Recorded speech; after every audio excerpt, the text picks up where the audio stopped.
Magandang araw po sa ating lahat. Kumusta na po kayo? Alam ko po, hindi masyadong magandang ating naging karanasan sa sunod-sunod na kalamidad na dulot ng pagbaha sa maraming lugar, lalong na po sa Metro Manila. Ramdam ko po ang hirap ng marami sa ating mga kababayan na naapektuhan ng pagbaha.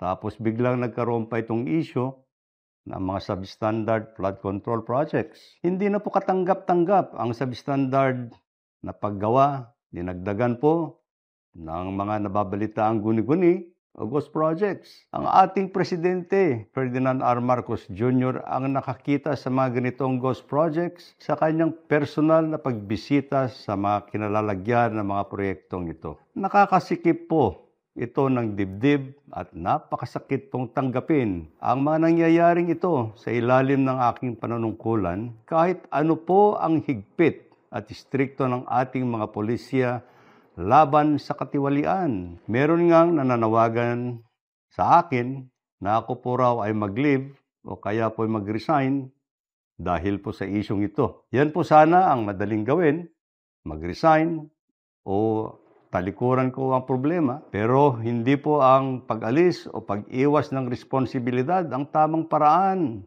ng paghahanap ng solusyon.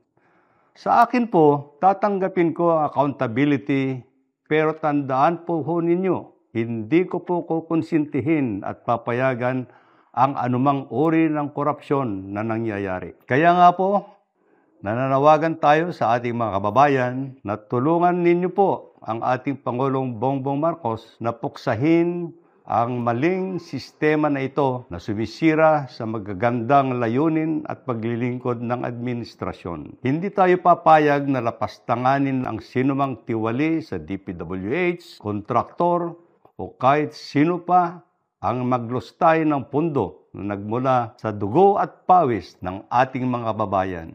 Gusto nating managot ng dapat managot, makulong ang dapat makulong. Sa katunayan, may mga ilang aksyon na tayong ginawa para matugunan ng iba't ibang issue. Kagaya ng una, pagbuo ng Anti-Graft and Corrupt Practices Committee para sumbungan dito sa departamento.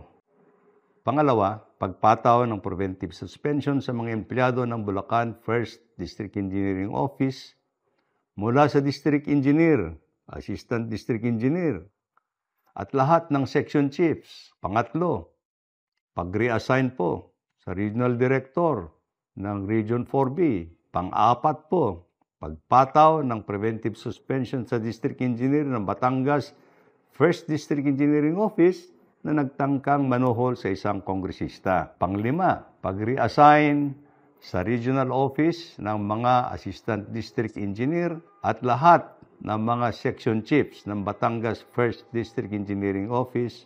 At pang-anim, tuloy-tuloy po ang pag-validate kung nandiyan pa ba ang mga flood control projects sa Bulacan at ibang probinsya ng Region 3, Region 4B, Region 6, 7, and 8 sa mga isinubmiti nating listahan kay Presidente na nagawa ng flood control projects mula July 2022 to May 2025.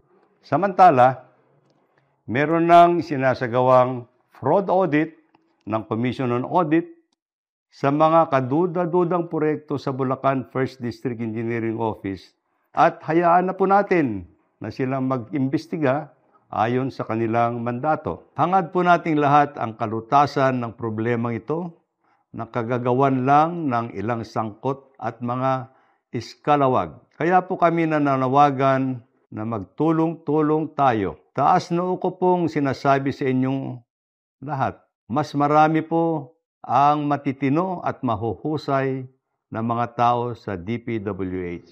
Muli, hinihingi ko po ang inyong tulong na matukoy ang mga taong sangkot sa mga katiwalian sa mga paggawaing bayan. Maaari po kayong magpadala ng mensahe at informasyon sa hotline 16502 o mag-email sa citizens_feedback@dpwh.gov.ph. Bayan po natin ito. Magtulong-tulong po tayo. Maraming salamat po.